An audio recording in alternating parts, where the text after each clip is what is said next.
Good day, everyone. I welcome you back to Global Education Zone, the home of impactful learning. It's nice over here for you and I because learning never ends and education is the key to an impactful life.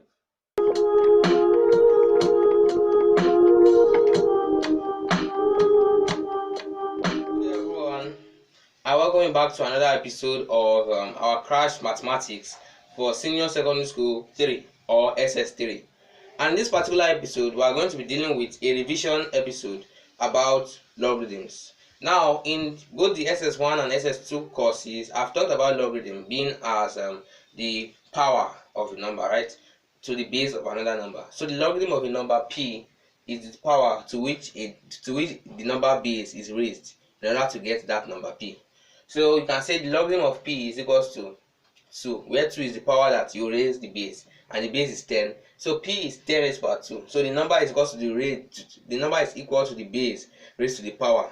So and the logarithm of that number is equal to the power. So that's what logarithm simply means. So logarithm is simply the power that you raise the base to in order to get a number. The logarithm of a number is the power you raise the base of that number to in order to get that number. Now, in this logarithm, there are a lot of applications for logarithm in mathematics. For example, we can make use of logarithm to evaluate addition, subtraction, multiplication, and division. For example, even when you are multiplying numbers, you often always add their logarithm, because logarithm are just like powers, and when you multiply numbers, you add their powers, right? So the same goes for logarithm. And when you divide numbers, you subtract their powers, right? So the same goes for logarithm. When you divide numbers, you subtract their logarithm. So this is simply the rules of logarithm, and apart from that, you need to learn how to check the logarithm from the logarithm table or from the calculator. And whenever you are making use of your logarithm table, you have it automatically given to 4 decimal places. But when you are using your calculator, you have to approximate to the fourth decimal place in order to make it similar to a logarithm. But when you are given in your examination to specifically make use of a logarithm table, it's more advisable to follow the instructions. But if they are not given any specification in direct, so you just use either logarithm or calculator. But that's not really what we are doing today. And what we are doing today is basically we are just going to be doing a revision. We are going to be summarizing the laws of logarithm. Now, the laws of logarithm. The first law of logarithm states that x raised to power a times x raised to power b is equal to x raised to power a plus b. So I have it as this: x raised to power a times x raised to power b equals x raised to power a plus b. So that is one law of logarithm, meaning that if you multiply two numbers, you are simply having the number and adding their powers. So multiplication of two numbers raised to different powers is basically the addition of the powers to the base of that same number. Now next we have when you divide numbers, x raised to power a divided by x raised to power b divided by x raised to power b is the same thing as x raised to power a minus b. So division of numbers to raise to different powers is simply equivalent to that number and raised to the subtraction of the powers. So that's very simple to understand. Then next we have anything raised to power 0. X can be any number. Raised to power 0 will give you 1. So anything, x could be 1, x could be 2, x could be 10, x could be a million.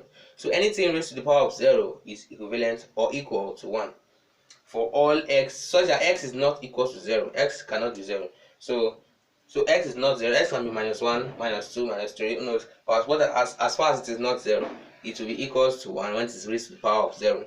Then next we have the fourth law of logarithm, which means that x raised to power a raised to power b is equal to x raised to power ab.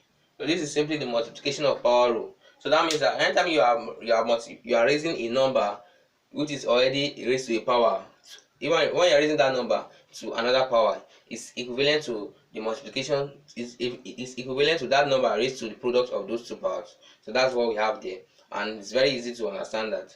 So next we have anytime you have a number raised to a negative power, it is the inverse of that number raised to the positive power. So x raised to power minus a is equal to 1 over x raised to power a, and that is just like multiplicative inverse.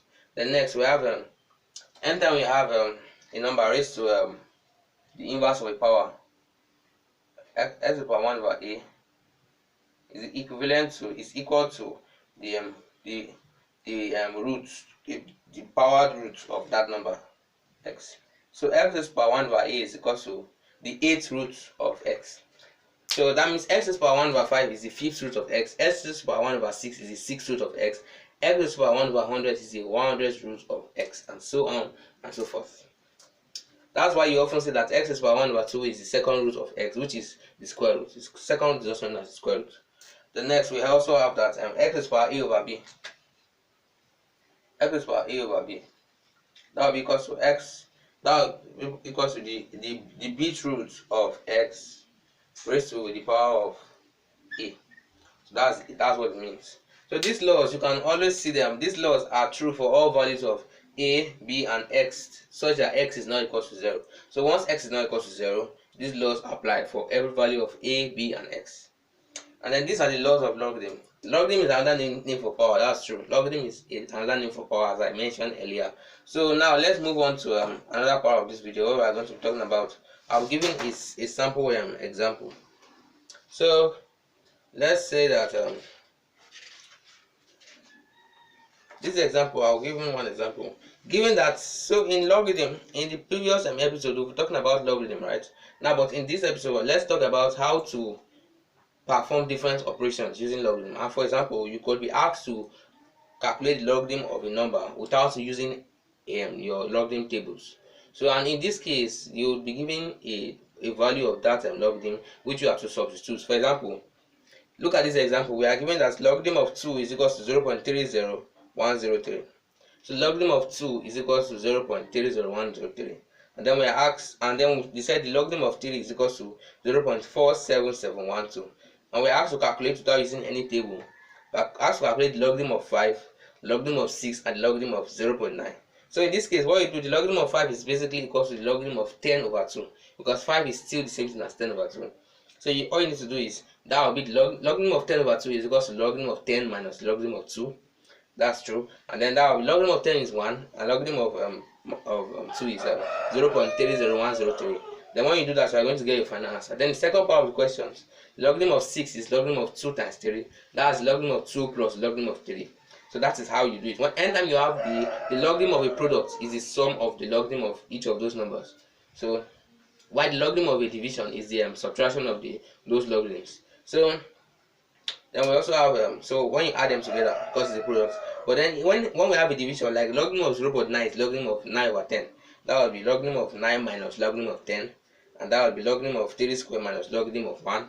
That would be 2 logarithm of 3 minus logarithm of 1. Sorry, minus 1. That would be 2 times 0.47712. So you can see that in this question, what we are doing, we are just substituting the values that were given. So you substitute and then you make use of the laws of logarithm to simplify to the final answer. So that is basically another way you can ask questions in logarithm. Apart from this way, there's no other basic way you can ask questions in logarithm. These are the basic ways. This question covers all the basic theorems in logarithm. And thank you for going this far with me in this video, and hopefully you've been able to gain a lot to add to your knowledge on mathematics, and hopefully I'll see you next episode. Thank you for watching.